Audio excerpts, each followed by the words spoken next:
Bonjour à tous, j'espère que vous allez bien. Je suis content de vous retrouver pour continuer notre série entamée sur le livre des Actes, même si c'est à distance. Donc, nous arrivons bientôt à la conclusion du livre des Actes et on va étudier ensemble l'avant-dernière partie avec le chapitre 27 et le début du chapitre 28. Alors, j'avais prêché en octobre sur le chapitre 2 et on était à Jérusalem avec quelques disciples de Jésus qui attendaient la venue du Saint-Esprit dans la chambre haute. Dans notre passage aujourd'hui, on est bien des années après. Maintenant, il y a des chrétiens tout autour de la Méditerranée. Et c'est principalement sur cette mer que vont se dérouler les événements qu'on va voir aujourd'hui. Si vous vous rappelez de la prédication de Lez il y a 2 semaines, on avait laissé Paul à Césarée, où il venait, à l'issue de son procès, de faire appel au jugement de l'empereur. Et il doit donc être conduit à Rome. Sans plus entendre, on va se pencher sur le texte. Et on ne va lire qu'une partie des versets, car il est assez long. Il va être affiché à l'écran avec les coupures. Ensuite, je ferai un résumé un peu plus global du texte. Donc, lisons donc dans Actes, chapitre 27, verset 1, jusqu'au chapitre 28, verset 10. Quand notre embarquement pour l'Italie a été décidé, on a confié Paul et quelques autres prisonniers à un dénommé Julius, officier de la cohorte impériale. Nous sommes montés sur un bateau d'Adramite qui devait faire voile vers les côtes de l'Asie, et nous sommes partis. Aristarque, un Macédonien de Thessalonique, était avec nous. Le jour suivant, nous avons abordé à Sidon. Julius, qui traitait Paul avec bienveillance, lui a permis d'aller chez ses amis et de recevoir leurs soins. Partis de là, nous avons longé l'île de Chypre parce que les vents étaient contraires. Après avoir traversé la mer qui baigne la Cilicie et la Pamphylie, nous sommes arrivés à Myra, en Lycie. Là, ayant trouvé un bateau d'Alexandrie qui allait en Italie, l'officier nous y a fait monter. Mes amis, je vois que la navigation ne se fera pas sans dommage et qu'il y aura beaucoup de pertes, non seulement pour la cargaison et pour le bateau, mais encore pour nous-mêmes. Mais l'officier se fiait plus au capitaine et au patron du bateau qu'aux paroles de Paul. Comme le port n'était pas approprié pour hiverner, la plupart ont été d'avis de le quitter pour essayer d'atteindre Phénix, un port de Crète orienté vers le sud-ouest et le nord-ouest afin d'y passer l'hiver. Un léger vent du sud s'est mis à souffler et se croyant maîtres de leur projet, ils ont levé l'ancre et ont longé de près l'île de Crète. Le soleil et les étoiles ne nous sont pas apparus pendant plusieurs jours et la tempête a été si forte que finalement nous avions perdu tout espoir d'être sauvés. On n'avait pas mangé depuis longtemps. Alors, Paul, debout au milieu d'eux, leur a dit « Mes amis, il aurait fallu m'écouter et ne pas quitter la Crète afin d'éviter ces dommages et ces pertes. Mais maintenant, je vous invite à prendre courage, car aucun de vous ne perdra la vie, seul le bateau sera perdu. En effet, un ange du Dieu auquel j'appartiens et que je sers m'est apparu cette nuit et m'a dit « Paul, n'aie pas peur, il faut que tu comparaisses devant l'empereur. Et voici que Dieu t'accorde la vie de tous ceux qui naviguent avec toi. C'est pourquoi, mes amis, prenez courage. J'ai confiance en Dieu. Tout se passera comme cela m'a été dit. Nous devons toutefois échouer sur une île. » Dans la crainte d'échouer sur des récifs, ils ont jeté 4 ancres à l'arrière du bateau et attendu le jour avec impatience. Mais alors que les marins cherchaient à s'échapper du bateau et mettaient le canot à la mer sous prétexte de jeter les ancres situées à l'avant, Paul a dit à l'officier et aux soldats « Si ces hommes ne restent pas sur le bateau, vous ne pouvez pas être sauvés. » Alors les soldats ont coupé les cordages du canot et l'ont laissé tomber. Avant que le jour se lève, Paul a encouragé tout le monde à prendre de la nourriture en disant « C'est aujourd'hui le 14e jour que vous êtes dans l'attente sans manger, sans rien prendre. Je vous invite donc à prendre de la nourriture, car cela est nécessaire pour votre salut et aucun de vous ne perdra un cheveu de sa tête. » Après avoir dit cela, il a pris du pain, a remercié Dieu devant tous, puis il l'a rompu et s'est mis à manger. Alors tous ont repris courage et eux aussi ont mangé. Mais ils sont tombés sur un banc de sable où ils ont fait échouer le bateau. L'avant du bateau s'y est enfoncé et a été immobilisé, tandis que l'arrière se brisait sous la violence des vagues. Les soldats étaient d'avis de tuer les prisonniers, de peur que l'un d'eux ne s'échappe à la nage. Mais l'officier qui voulait sauver Paul les a empêchés de mettre ce projet à exécution. Une fois hors de danger, nous avons appris que l'île s'appelait Malte. Ses habitants nous ont témoigné une bienveillance peu courante. Ils nous ont tous accueillis près d'un grand feu qu'ils avaient allumé, car la pluie tombait et il faisait très froid. Paul avait ramassé un tas de broussailles et il était en train de les mettre sur le feu, quand sous l'effet de la chaleur, une vipère en est sortie et s'est accrochée à sa main. Lorsque les habitants de l'île ont vu l'animal suspendu à sa main, ils se sont dit les uns aux autres : « Cet homme est certainement un meurtrier, puisque la justice n'a pas voulu le laisser vivre bien qu'il ait été sauvé de la mer. » Mais Paul a secoué l'animal dans le feu et n'a ressenti aucun mal. Ces gens s'attendaient à le voir enfler ou tomber mort subitement. Mais après avoir longtemps attendu, voyant qu'il ne lui arrivait aucun mal, ils ont changé d'avis et ont déclaré que c'était un dieu. Là-dessus, les autres malades de l'île sont venus et ils ont été guéris. Ils nous ont rendu de grands honneurs et à notre départ, nous ont fourni ce dont nous avions besoin.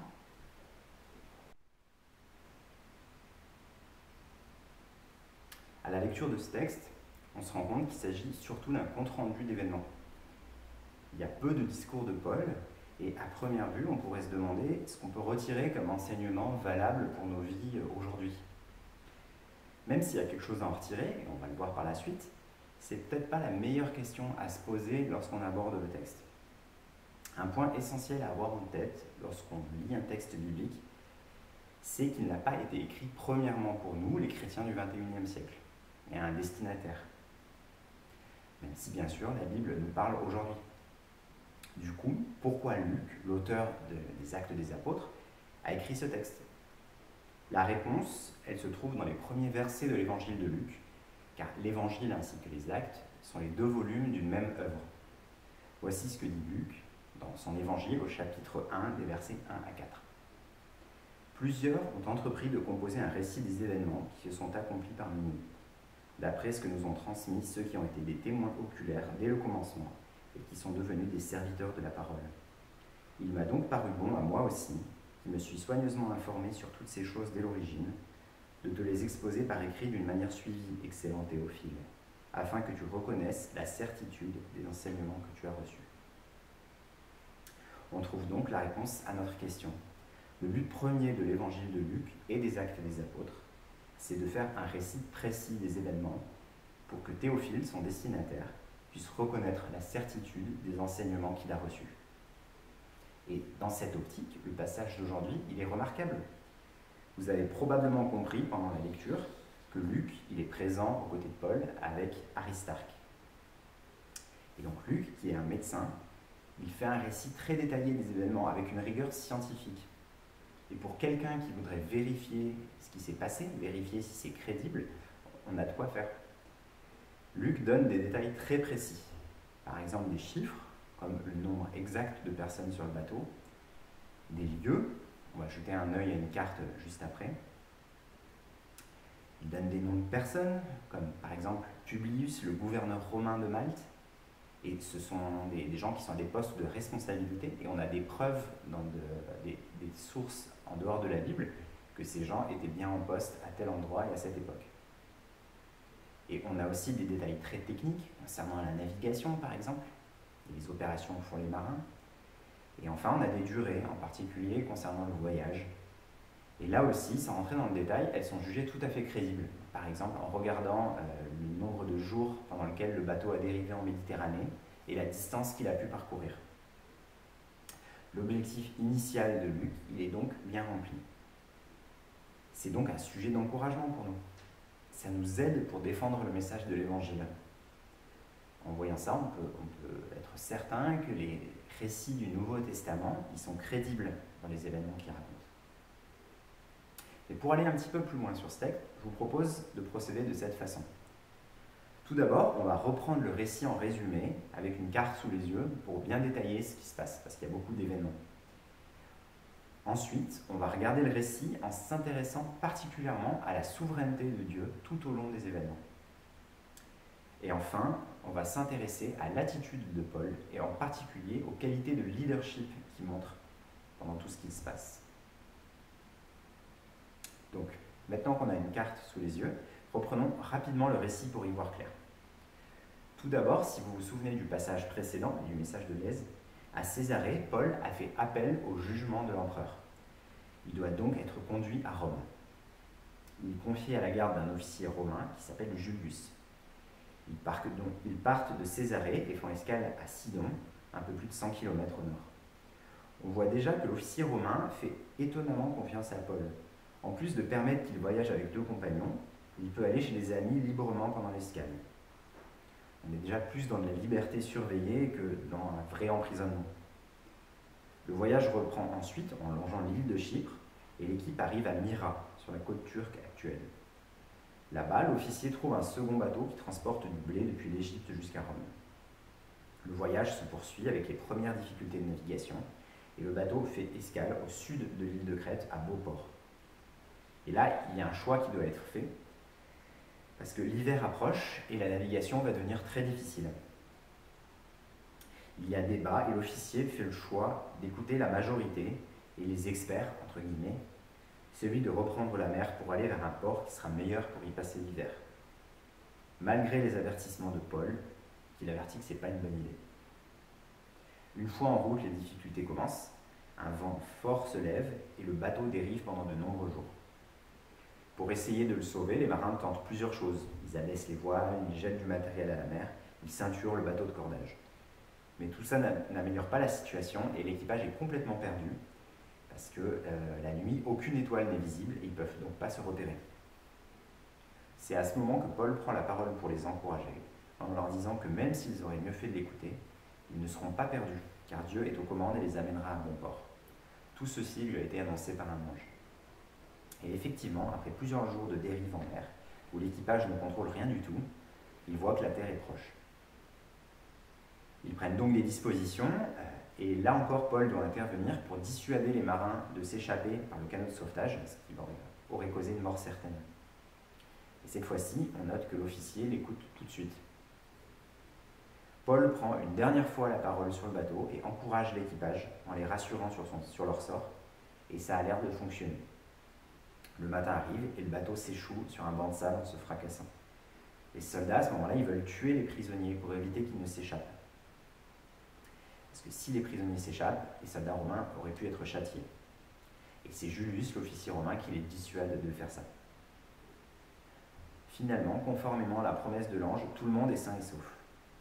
Et les naufragés sont accueillis par les habitants de l'île de Malte. Et un nouvel épisode prend place. Paul est mordu par une vipère en ramassant du bois. La réaction initiale des habitants de l'île est de penser que c'est un coupable qui est rattrapé par la justice, parce qu'il a échappé à la mort lors du naufrage. Mais miraculeusement, Paul survit à la morsure, et cette fois les habitants pensent que c'est un dieu. Après cela, l'équipage est recueilli par le gouverneur de l'île, Publius donc, et Paul guérit son père ainsi que de nombreux malades sur l'île de Malte. L'équipage passe ensuite l'hiver sur l'île et reprend la route avec tout le nécessaire fourni par les habitants, probablement bien aidé parce que Paul a fait pendant tout son séjour.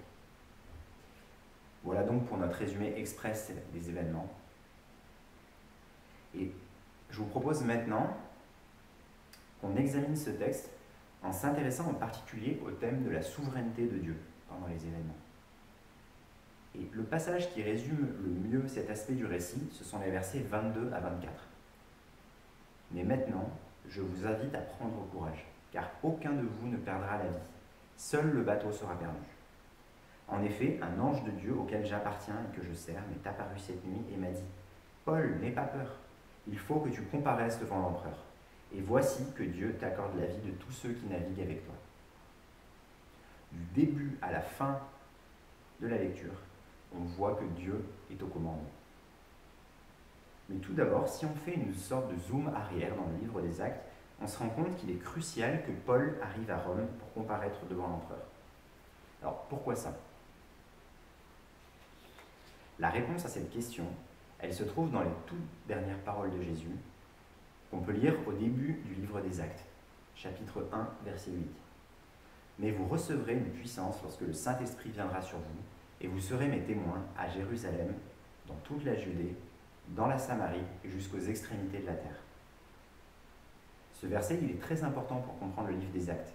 Il contient même le plan du livre, avec l'évangile qui commence à se disperser à Jérusalem au moment de la Pentecôte, puis en Judée, en Samarie, et enfin dans tout l'Empire romain tout autour de la Méditerranée. Rome étant la capitale de cet empire romain, il est donc logique que symboliquement, ce livre des Actes qui a commencé à Jérusalem, il se termine à Rome. Même s'il y a déjà une église avec des chrétiens qui existent à Rome, et d'ailleurs Paul leur a écrit une lettre quelque temps auparavant. Une fois qu'on a ce plan en tête, on voit que Dieu est aux commandes dans tous les événements du livre des Actes. Il est aux commandes dans les événements qui sont plutôt heureux, comme les nombreuses conversions, la croissance de l'Église, ou alors lorsque les apôtres sont protégés miraculeusement parfois. Mais il est aussi aux commandes dans ceux qui sont plus douloureux, comme par exemple le martyre d'Étienne qui est lapidé, et la persécution des chrétiens qui a suivi. Une persécution qui a permis la diffusion de l'Évangile avec les chrétiens qui se sont enfuis de Jérusalem. Si on s'intéresse ensuite à l'apôtre Paul lui-même, là aussi Dieu a été aux commandes. Depuis sa conversion sur le chemin de Damas, alors qu'il était ennemi des chrétiens et cherchait à les mettre en prison, mais aussi en le protégeant dans son ministère, lorsqu'il a été la cible des complots, des persécutions, qu'il a même été lapidé, qu'il a fait plusieurs fois naufrage, qu'il est passé en procès. Et le passage qu'on a lu aujourd'hui ne fait pas exception à la règle. Rien que dans ces quelques événements, si on considère les choses humainement, il y a un nombre incroyable d'étapes où le projet de Paul de témoigner devant l'empereur aurait pu s'arrêter net. Il aurait pu mourir avant même d'embarquer, parce que les Juifs voulaient lui tendre une embuscade, voulaient le tuer. Il aurait pu mourir en mer pendant la longue traversée, la dérive du bateau. Il aurait pu mourir lorsque le bateau s'est échoué. Il aurait pu mourir parce que les soldats voulaient tuer les prisonniers. Il aurait pu mourir noyé en regagnant la rive. Et il aurait pu mourir en se faisant mordre par une vipère. Je trouve que ça fait beaucoup quand même. Et malgré tous ces risques, Paul ne sera pas perdu, et l'équipage non plus, car ce n'est pas le plan de Dieu. Dieu utilise d'ailleurs tout un ensemble de moyens naturels et surnaturels pour que son plan soit mené à bien. Par exemple, les agissements de Paul lui-même, mais aussi ceux de personnes qui sont non-croyantes, comme le gouverneur de l'île de Malte ou l'officier Julius. Il y a aussi l'avertissement d'un ange, le contrôle des éléments et plusieurs miracles comme des guérisons. Si on doit retirer un seul enseignement très simple de tout ça, c'est celui-ci. Dieu permet tout ce qui est nécessaire pour que son plan s'accomplisse et il ne permet rien qui empêcherait son plan de s'accomplir. Je répète, Dieu permet tout ce qui est nécessaire pour que son plan s'accomplisse et il ne permet rien qui empêcherait son plan de s'accomplir.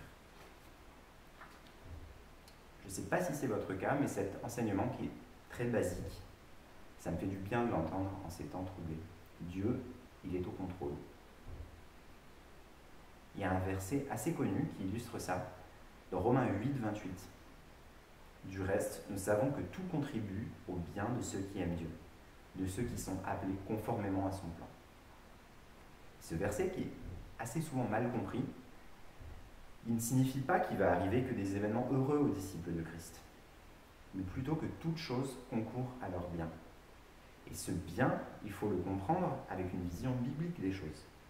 Et le verset suivant, il nous dit d'ailleurs que c'est notamment être conforme à l'image de Jésus. Ça, c'est notre bien.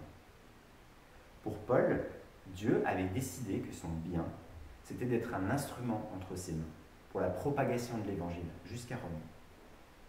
Et pour Paul, parfois, ça a voulu dire être délivré, être protégé, mais parfois, ça a voulu dire souffrir. Et on sait que Paul, finalement, après la fin du livre des Actes, il est mort en martyr à Rome.